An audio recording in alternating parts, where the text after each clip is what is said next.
I am Shawn Houser. I have a severe traumatic brain injury, which happened because of a car crash that took place on June 18th, 2024. We had just gotten back from a soccer tournament. That evening after I got off work, he had asked to go to dinner with one of his friends and her family. And I had called him several times and wasn't able to get a hold of him. When I finally got him on the phone, he said that a bunch of people were leaving the high school. He was going to go spend the night at a friend's house. So after telling him no several times, I agreed that he could go spend the night at a friend's house. And then the next time I saw him, he was in the hospital.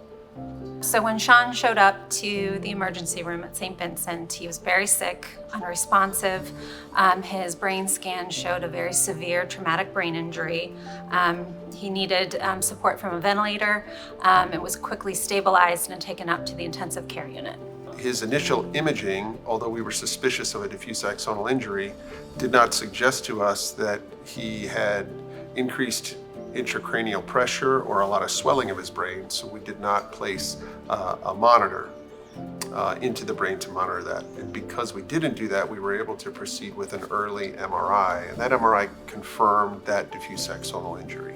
So typically when we would round on Shawn every day, especially when he was in the intensive care unit, a lot of questions would arise from family, especially Shawn's mom, Erin, in regards to, how was he doing, what's next, how his outcome is going to be. And a lot of our conversations, we talked about how this is a marathon and not a sprint. It takes 6 months to a year before you see what ultimately the neurologic outcome is going to be. That first conversation was ultimately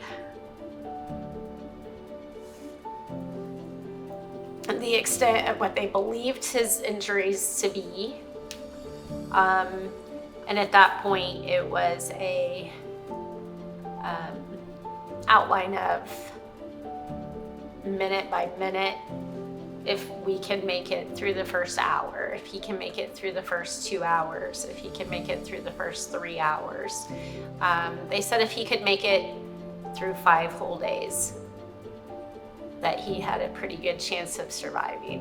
When any patient with a severe traumatic brain injury gets admitted at Ascension St. Vincent's, when we get an opportunity to talk with that patient's family, we're gonna inform them, here's the nature of the injury, and here's what we expect as far as the hospital stay goes. And I tell all the families very early on, all we want in the first several days of care in the ICU is stability. And then when we get to that point, I'm sort of constantly telling the families, better is better. So if a patient opens one eye, if they didn't do that yesterday, that's better. So let's hold on to that. The advice to any parent or any family members, don't lose hope. Don't let anybody steal your hope. Because with a brain injury, there is no 100%. There is no, this is what this is gonna look like. So just don't lose hope. The collaboration and the collective process that everyone at St. Vincent's and Goodman Campbell and everybody that was involved, ultimately we thank them, from the bottom of our hearts. For people that are in a situation like me, you are doing so much better than you think you are doing. Probably the biggest compliment in the world to me that I could ever hear, you're normal. Just never forget that. Just always remember, you are normal. I used to say all the time to my mom, hey mom, if I was normal, and then before I even got to finish, she would say you made me never forget that I am normal.